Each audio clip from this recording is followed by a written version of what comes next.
In the last video, I told you to not get an i5-3570. The reason why is you can get a 4-core 8-thread Intel Xeon for the same price, and it has 4 cores and 8 threads instead of the 4 cores and 4 threads the i5 had. But this also has a 200 MHz slower clock speed than the i5, which can definitely make a difference. Without further ado, here are the specs, and let's get into the benchmarks. Starting off is Overwatch 2, and Overwatch 2 on the Intel Xeon got 138 frames per second on average versus the 137 frames per second on average the i5 got. Though the Intel Xeon got 56 frames per second as the 1% low, and the i5 got 76 frames per second as the 1% low. So the i5 actually outperformed the Xeon in this case. And also, I do need to note, I was using the Ultra preset with the Xeon versus the High preset with the i5. Minecraft Bedrock Edition's framerate cap is really buggy. It's acting like I have it set to 120, which I don't, it's actually set to unlimited. Either way, the game was running at 120 frames per second on the Xeon, and the i5 got 198. The 1% low is lower on the Xeon, but I can't really say that's due to the Xeon. I don't know, let's just ignore these results and go on to the next game. Cyberpunk 2077 performed rather poorly on the Xeon. So at 1080p on the low preset with FSR 2.1 set to quality, the Xeon was getting an average frame rate of 40 with a 1% low of 23. For context, the i5 got 42 frames per second on average with a 1% low of 25. So the i5 just got slightly better frame rate, but not by that much. Though in terms of gameplay, I did notice more bigger slowdowns on the Xeon, which is a slight disappointment. Dying Light Enhanced Edition at 1080p on the very high settings got 99 frames per second on average with a 1% low of 69 frames per second, which is very nice. Now, on the i5, I actually didn't test it on the very high settings. I tested it on the medium settings. And on the medium settings, it got 1 more frame per second on average, but the 1% low was 49, which is quite a bit less than 69. So overall, I'd say the Xeon was a better experience in Dying Light Enhanced Edition. Fortnite at 1080p on the medium settings, the Xeon got 85 frames per second on average, and the i5 got a nice 69 frames per second on average. And the 1% lows on the Xeon are 34, and on the i5 it's 32. So overall, the experience in Fortnite on the Xeon is significantly better than the i5. Also, I need to note, the Xeon didn't really drop below 60 frames per second besides when it stuttered, but the i5 actually did drop into the 50s at times. In BioShock Infinite, the Intel Xeon actually got another win. So the average frame rate on the Intel Xeon was 162. Versus the i5, it was 157, and the 1% low on the Xeon was significantly higher, being 72, instead of the 45 that the i5 got. I also need to note, the i5 was slightly graphics card bound in this game, though not by much. Fall Guys is hard to test. The reason why is, for one, there are different maps, and the different maps perform differently. And for two, on the i5, I was using a GTX 970, and that was actually maxed out in Fall Guys. So, it's really a graphics card test in this case. But you can see on the on-screen text here, the i5 didn't perform as good as the Xeon, but that's also not counting for the GPU bottleneck, which definitely existed in this case. So, not a perfect test, but they basically performed the same. GTA 5 seems to like the higher clock speed of the i5 versus the lower clock speed of the Xeon. The reason why is the i5 got basically 10 more frames per second in the 1% lows and in the average frame rate. So that is pretty impressive. Though the thing is, I was also playing on the high settings with the i5, and I was playing on the very high settings on the Xeon. But on both of them, the crowd density was maxed out, so I don't really get the performance difference besides maybe the clock speed.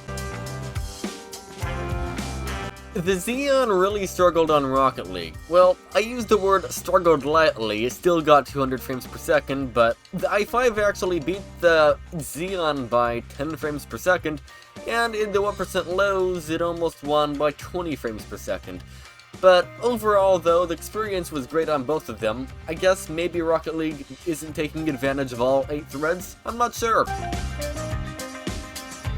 Portal non-RTX was getting 276 frames per second on the Xeon and 259 on the i5. So the Xeon got about 20 frames per second on average higher than the i5.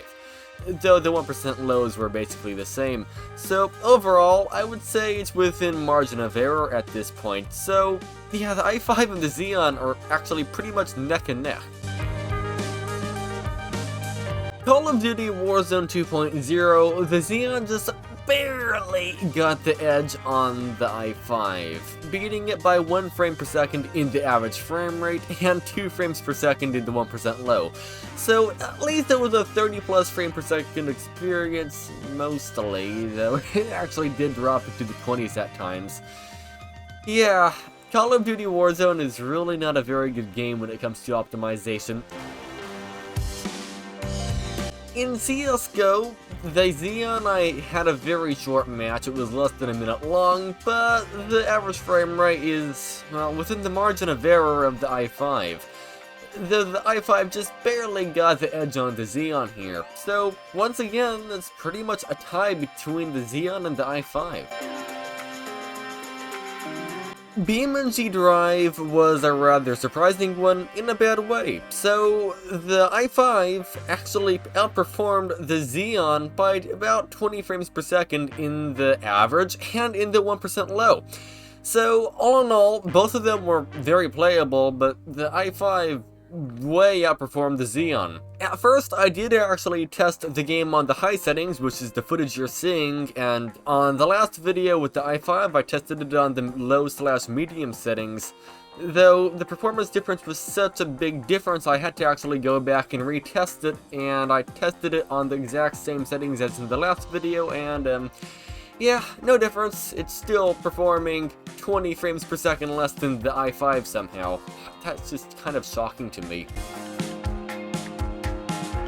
BattleBit Remastered is another interesting one. So at 1080p ultra settings, the Xeon got a slightly higher average frame rate, and the i5 got a slightly higher 1% low. So overall, both of them perform about the same in BattleBit Remastered as well. I keep saying this is an interesting one, but Apex Legends has absolutely shocked me. The reason why is Apex Legends got 125 frames per second on average with the Xeon and 87 frames per second on average with the i5. The 1% low on the Xeon is 71, and on the i5 it's 53. Sure, the Xeon wasn't graphics card bound and the i5 was at times graphics card bound, but not by much. And somehow the Xeon has gotten 40 more frames per second on average, yes, 40, and the 1% lows are like 30 FPS better. That is absolutely bonkers to me. Though I guess Apex Legends really likes more threads, like very, very much likes more threads. And also here is how the Xeon did in Cinebench R23 in the single core and multi-core test. It performed slightly better in the multi-core test than the i5, and it performed worse in the single-core test than the i5. So now it is conclusion time. Do I recommend you to go out and buy a Intel Xeon E3 1230 in 2023? Well, although the CPU performed worse than I was expecting, it's still not necessarily a bad CPU to get. Though, if this costs significantly more than, let's say, an i5 3570 or an i7 3770, do not get the Xeon, get an i7. Or, if the i5 and this cost about the same, I would recommend getting this one. The reason why is you can do more things at once without it slowing down.